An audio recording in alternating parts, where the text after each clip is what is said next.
Bem-vindos ao Vendas na FPL. Um wildcard a médio prazo deu 4 pontos acima da zona de segurança e agora é meter em quarta que isto anda, espero eu.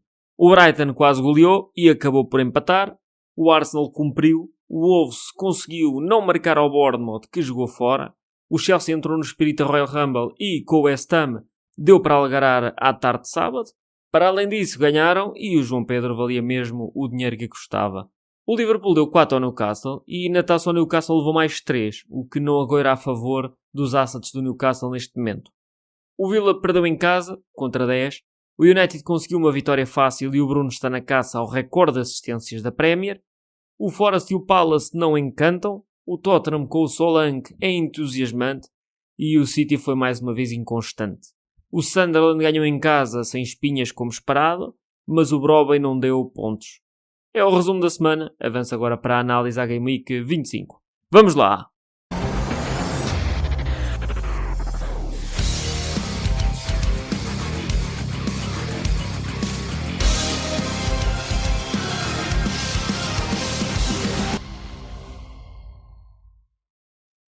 Bem-vindos mais uma vez. Começo já por dizer que a Liga Aventuras continua com os mesmos 3 no top. Henrique Moraes em primeiro, José Miranda em segundo e Tiago Matos Alves em terceiro. Qualquer um deles deve atingir os 1500 pontos na Game Week 25, o que é um feito gigante. Parabéns aos 3. Falando agora das próximas Game Weeks, informo que é uma Double Game Week 26 que temos confirmada e teremos o Arsenal com 2 jogos fora, o Brentford e o Wolves, e o Wolves recebe o Arsenal e joga fora com o Forest. Isto faz com que o Arsenal e o Wolves não tenham jogo na Game Week 31. E outro jogo que não vai acontecer na Game Week 31 é o do Manchester City com o Palace. Este jogo não se pode realizar na Game Week 26 por o Palace ter playoffs da Conference. E sendo assim, o jogo em princípio ficará agendado para a Game Week 33. A menos que City e Palace sejam eliminados das competições europeias nos 16 avos de final ou antes, no caso do Palace. Ou que o City perca já com o Salford para a FA Cup nesta eliminatória que aí vem. Falando na FA Cup, a tal próxima eliminatória é já no próximo fim de semana e por isso vamos ter um lock durante a semana de Premier League. Ou seja, este fim de semana é a Game Week 25 e o deadline da Game Week 26 é na terça-feira. O segundo jogo da Game Week 26 para o Arsenal e o Wolves só acontecerá depois da FA Cup, ou seja, para a semana. E isto é perfeito para os titulares do Arsenal, principalmente, terem algum descanso no fim de semana da taça. E isto temos jogadores como o Rice, o Timber, o Trossard, podem descansar aqui na FA Cup e começar os 2 jogos seguidos da Double. E isto leva-me a entender que o Trossard pode ser uma escolha interessante, já esta Game Week, contra o Sunderland, como diferencial do Rice, ou para quem quer ir com apenas Gabriel na defesa, dá aqui uma possibilidade de ir neste jogador, em vez de comprar um Saliba, por exemplo. Os 2 jogos serem fora não abona a favor dos defesas, mas a possibilidade do Arsenal ter que marcar mais que um pode dar aqui um swing interessante para quem se começa a preparar para a double hoje. E a verdade é que o Trossard tem sido sempre titular, portanto não seria uma urgência em vender. No caso do Madueke, por exemplo, sabemos que é provável que jogue na double, mas quando chegarmos à altura da Game Week 27, 28, o Saka já deve estar de volta, já vai ter que ser um jogador a vender. É que o Trossard, se tivermos problemas na equipa, pode não ser de imediato um jogador a vender. Por exemplo, quem comprar os jogadores do Wolverhampton deve ter em conta que City, Palace e o Wolves e o Arsenal têm blank na Game Week 31 e provavelmente vão precisar do free hit para a Game Week 34. O que torna ineficaz a aquisição de jogadores do Wolverhampton com selo de venda obrigatório. Eu não sou muito a favor disto. Agora, quero abordar também a Game Week 25. O episódio é preparado para essa Game Week, mas tinha que falar disto sobre as doubles e blancos. O João Pedro apareceu em grande forma e já se percebeu que pode jogar com Palmer e Delap no 11 ao mesmo tempo, o que torna as contas bastante mais simples para quem o queira meter. Temos um meio campo completamente cheio de jogadores e aqui no ataque apareceu um avançado em forma. Já vai inflacionado, mas parece-me que vai continuar a render. Eu decidi ir com apenas 2 do Chelsea e já vi que fiz mal, mas agora mantenho o caminho. O Bowen sempre marcou, também, fortuitamente, mas marcou, e agora é Burnley onde é provável que volte a pingar. Quem tem o Tiago do Brentford, ou Thiago, como eu às vezes digo, Eu não aconselho a sentar contra o Newcastle, tendo em conta a forma daquela defesa. Acho que pode ser aqui um jogador que esta semana pode render e se calhar para a semana meter no banco ou assim meter os jogadores da Double. Ou seja, quem não vendeu até agora já vai com 2 blancos. Quem não vendeu até agora se calhar tem aqui uma hipótese de jogar neste jogo, ir um bocado contra a fixer, dizendo assim. Mas daqui a umas semanas há um jogador que eu vou querer comprar pelo Welbeck. Portanto, se calhar neste momento vale a pena manter no 11 e se calhar para a semana meter no banco e joga outro jogador. Não pensar mais sobre este jogador. Eu acho que ele vai recuperar os gols a qualquer momento e vai voltar a marcar. Portanto, é uma questão de tempo. A menos que precisem mesmo do saldo para reforçar para a double em algum sítio. O Wilson do Fulham também é outro, que esta semana apanha um Everton que eu ando a sentir estar perto de sofrer mais uma ripada de 4 ou 5 golos, como levou do Brentford. Portanto, é também meter no 11 e não pensar muito nisso. O Bruno Fernandes é dos jogadores mais em forma e se ainda não compraram, vão a tempo e vale todo o valor que metem nesse jogador.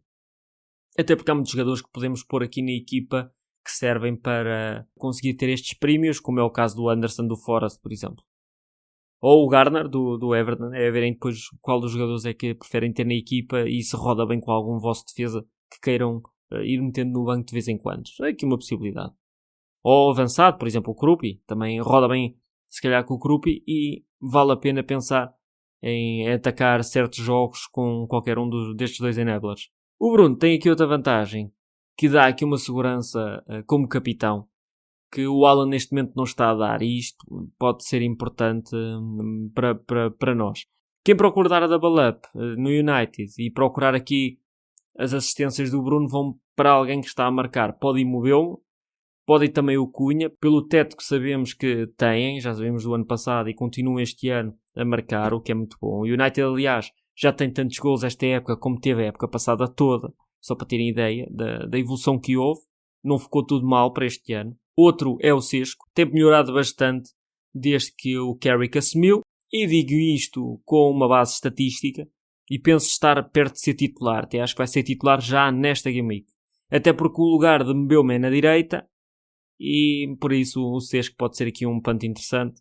Até porque no meio campo temos tantas alternativas, e de tantas equipas que não estão bem, não estão mal, e que vão pontuando, que acaba por não ser o ideal estar a levar 2 do United, apesar de continuamente estarem a marcar 3 e 2 golos, é verdade, mas nunca sabemos quem.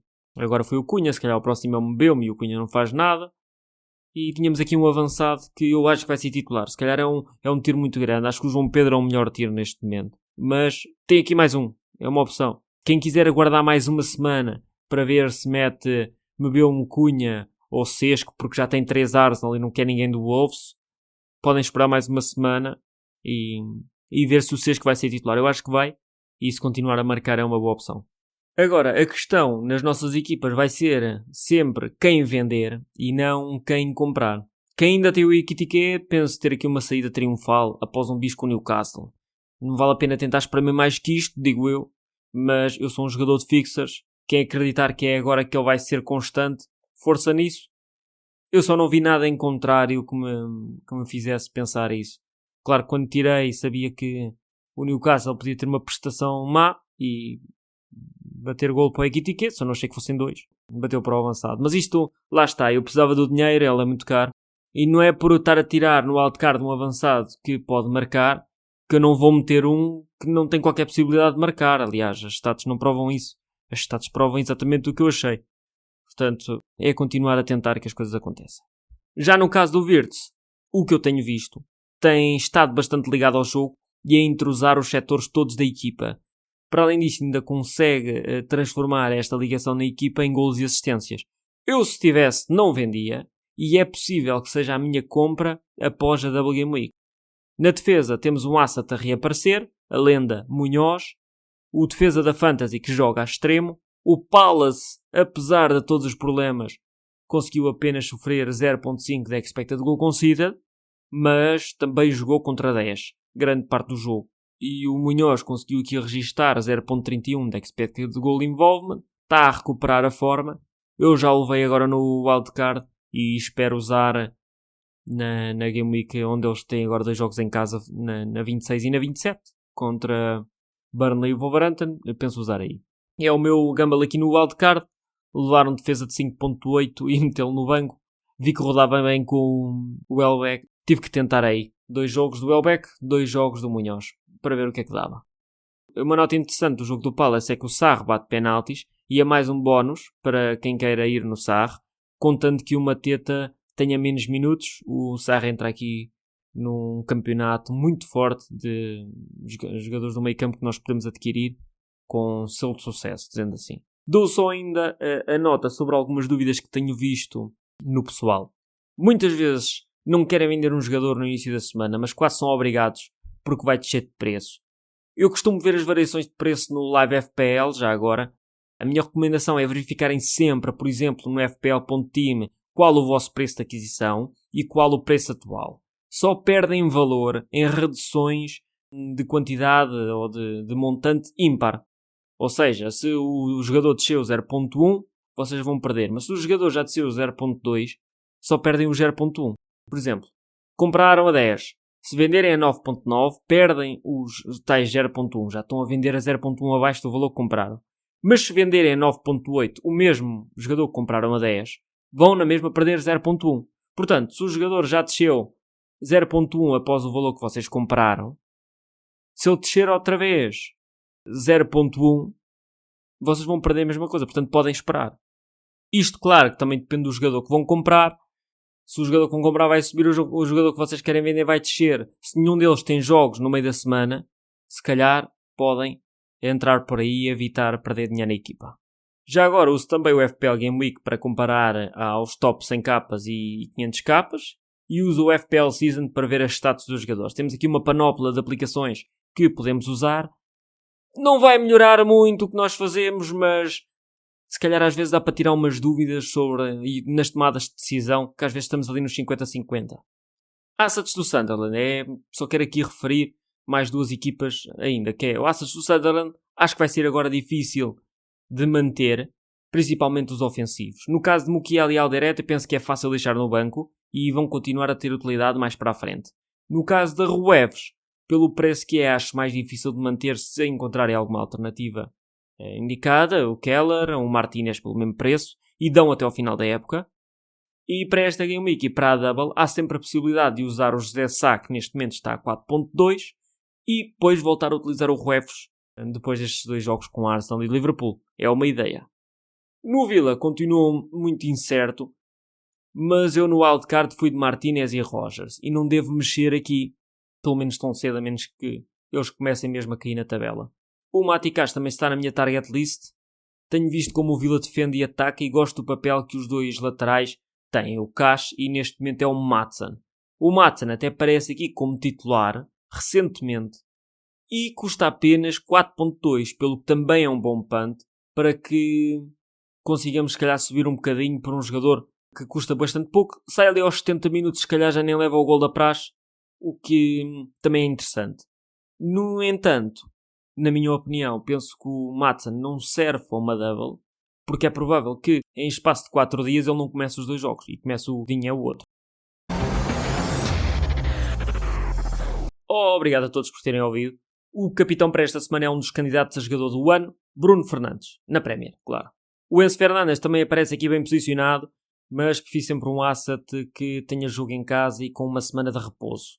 O Haaland vai ser sempre hipótese, mas o Liverpool só tem sido competitivo nos jogos grandes, o que não abona a favor do City.